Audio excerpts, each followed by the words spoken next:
والله کەسی وایە خوێنەوار نییە نازانی ناوی خۆی بنووسێ من و تۆی خوێنەوار سەیری دەکەین شەرمەزارە بین لە هەموو شتێکا لە پێشی ئێمەوەیە تەنیا خوێنەواری نیە ئەگیرا لە غەیری خوێنەواری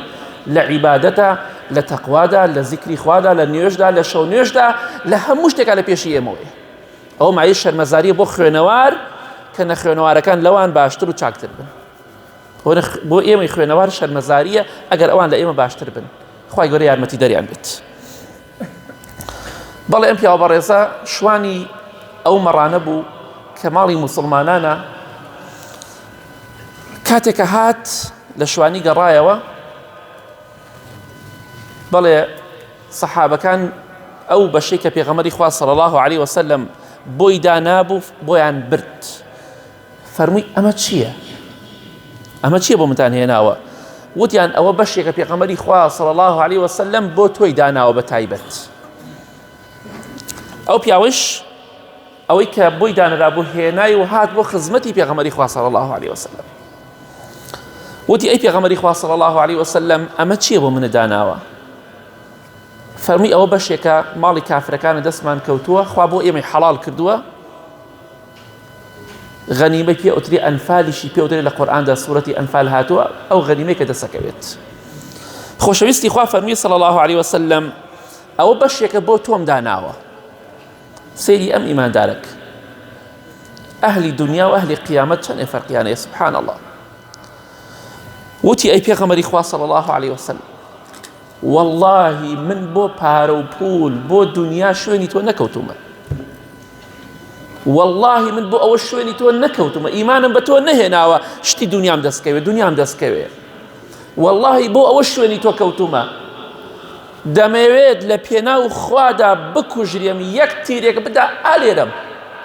ئیشارەتی کرد بۆ شوێنێک بۆ قورگی خۆی ئاو بۆ قورگی ئیشارەتی کرد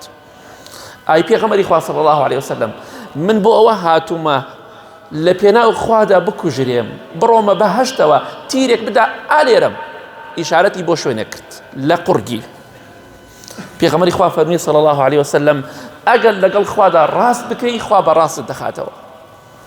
واتە ئەگەر ڕازگۆبی دەرئەکەوێت کە تۆ بەڕاستی شوێنی من کەوتویتە بۆ ئەوەی کە لە پێناو خوادا تیر نەکشم شێت نەکڕم تیرێک بدا ئالێرم لە گەردنم لە قورگم بمرم بڕۆمە بەهەشتەوە بەڵێ پێغەمبەری خوا صلی الله علیه وسلم فەرمووی ئەگەر ڕازگۆبی بێگومان خوا بەڕاستت دەخاتەوە ئەوە زۆر گرنگە ئینسان ڕازگۆ بێ ڕازگۆ حتى پێغەمبەری خوا فەرمووی صلی الله علیه وسلم لە حەدیثێکی صحیح مسلم داهاتوو ئەگەر ئینسان داوا بکا بڵێ خوایە شەهیدیم پێ ببەخشە شەهیدی کە پلەیەکی زۆر بەرزە خوای گەورە بە نسیبمانی کە یا ڕەبی هەر کەسێک بەڕاستی لە دڵەوە داوای ئەو بکا بڵێ خوایە لە پێناو تۆدا شەهید بم خوای گەورە دەیگەێنتە ڕیزی شەهیدەکان ئەگەر لەسەر جێگاکەی خۆی بمرێت واتە بەبێ برینداری نەکوژرێ بەڵکو بمرێت خوای گەورە لە قیامەتە حسابی شەهیدی بۆ کات دەڕواتە ڕیزی ئەو کەسانی کە لە پێناو خوادا کوژراون تەنها لەبەر ئەوەی من سەئەل الله صادقا الشهادة صادقا ئەوە گرنگە داوای شەهیدبوون کە لە پێناو خوادا بەس ڕازگۆبی خوای گەورە پێت ئەبەخشێ شەهیدێک لە غەزایەدا کوژراوە چی پاداشتێکی بۆ هەیە تۆش هەمان پاداشتە بۆ هەیە نەش کوژراوی لە پێناو خوادا بۆچی لەبەر ئەوەی ڕازگۆی لەگەڵ خوای گەورەتە پێغەمبەری خوا صلی الله علیه وسلم فەرمووی بێگومان ئەگەر لەگەڵ خوادا ڕازگۆ بیت خوای گەورە بەڕاستت دەخاتەوە ئەوەی کە تۆ ئەتەوێت چیت پێویست بۆ چیت دەوێت خوای گەورە پێتی دەبەخشێت دووبارە چۆن دەڵێ جەنگ کاتێککە دروستە بێ ماوەیەک ئیسراحەتەکەن جاران شەڕە شمشێر و ڕم بووە دووبارە جەنگەکە دەست پێ کاتەوە کافرەکان بتپەرستەکان بێدینەکان بەرامبەر بە کێ وەستاون بەرامبەر بە پێغەمبەری خوا صلی الله علیه وسلم بەرامبەر بە سەحابە و خواناسان دووبارە جەنگەکە دەستی پێ کردەوە دەستیان کرد بە جەنگ لەگەڵ دوژمنانی خوادا سبحان الله جەنگ دەستی پێ کرد و کۆتایی پێ هات ئەم جارە چی ڕوویدا ئەو پیاوە دەشتەکیە هێنایان بۆ خزمەتی پێغەمبەری خوا صلی الله علیه وسلم بەڵام بە مردووی هەڵیان گرت جەنازەکەیان هێنا تەرمەکەیان هێنا بۆ خزمەتی پێغەمبەری خوا صلی الله عليه وسلم بەڵام نەماوە کۆتایی پێهاتوو سبحان الله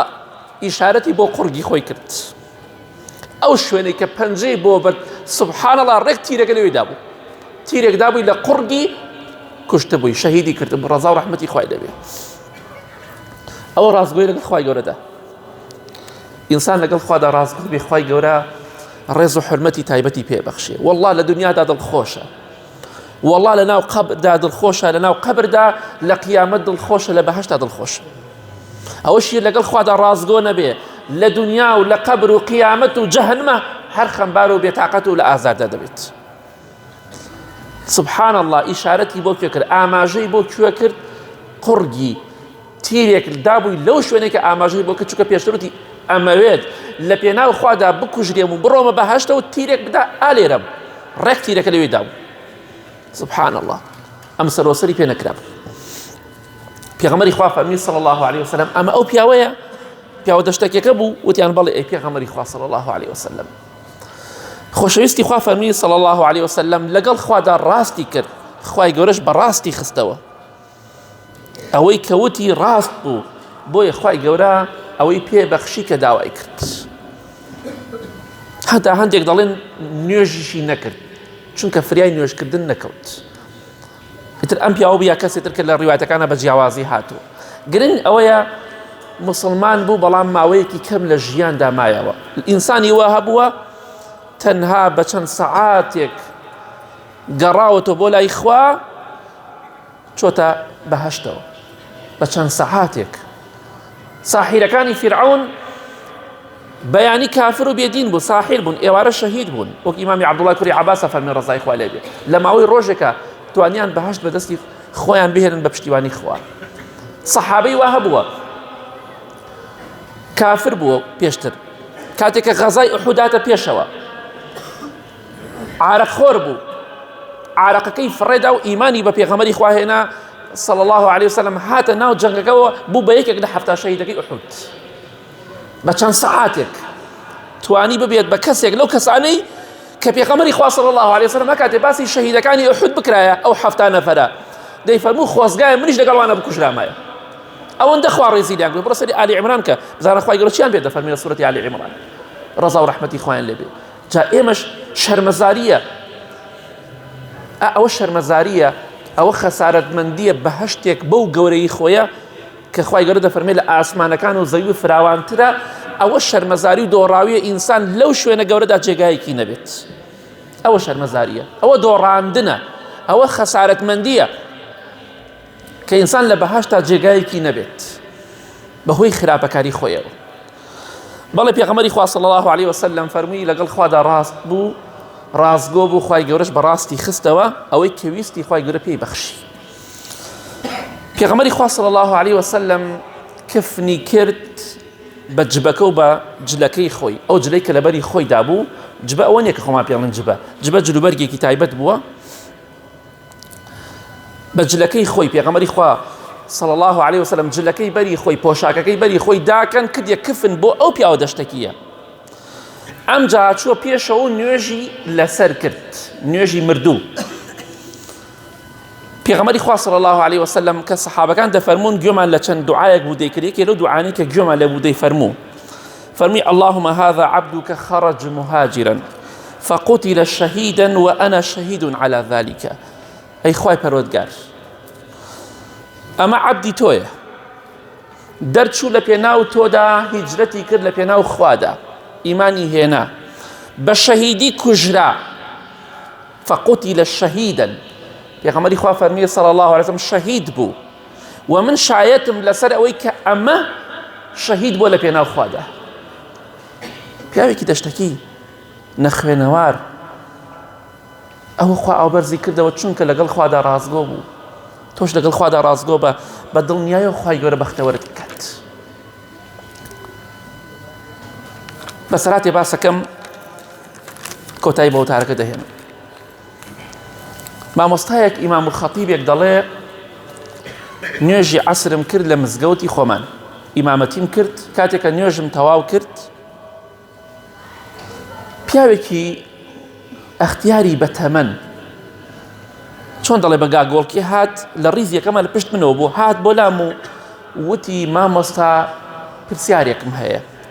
وتم فەرموو بەڕێزم مام حاجی گیان فەرموو مامە گیان فەرموو خاڵۆ گیان فەرموو وتی دەمەوێت شتێکم فێرکەی سوودم پێ بگەێنێ زیکرێکم فێرکە شتێکم فێرکە بەردەوام بم لەسەری حەدیثێکم بە باس کە سوودی لێ وەرگرم ئینسان لەگەڵ خوادا ڕازگۆ بێ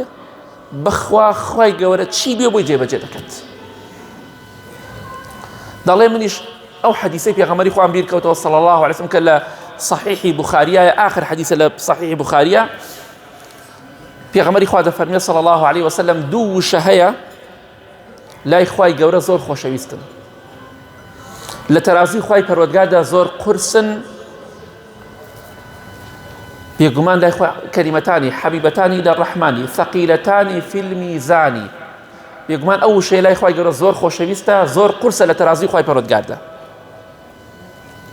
ئەو حەدیثەم باس کرد سبحان الله وبحمده سبحان الله العظیم ئەم زیکرە زۆر لای خوای گەورەیە خوای گەورە ئەم زیکرەی زۆر خۆشەوێ سبحان الله وبحمده سبحان الله العظیم ئەڵێ وتی چەند جارێتی بۆم دووبارە کەرەوە ئەڵێ چەند جارێ حەدیثەکەم بۆ دووبارە کردە وتی بەسمە تاو لەبەرم کرد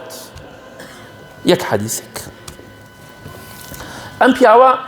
ڕەحمەتی خوای لێبێ ئەڕۆشتە هەر شوێنێک هەر مەجلیسێک دەیوت پێغەمبەری خوا وا فەرمێ صلی الله علیه وسلم ئەم زیکرە بڵێن سبحان الله وبحمده سبحان الله العظیم ئەم زیکرە بڵێن بەردەوام بانگەوازی ئەکرد بۆ خوا بۆ حەدیثە یەک حەدیثێکە زانێ بەڵێ ئەم پیاوە قەدەری خوا جەڵدە لێیدا جەڵدەی دەماغ چەند ڕۆژێک لە نەخۆشخانە مایەوە بە بێهۆشی هۆشی نەبوو هیچ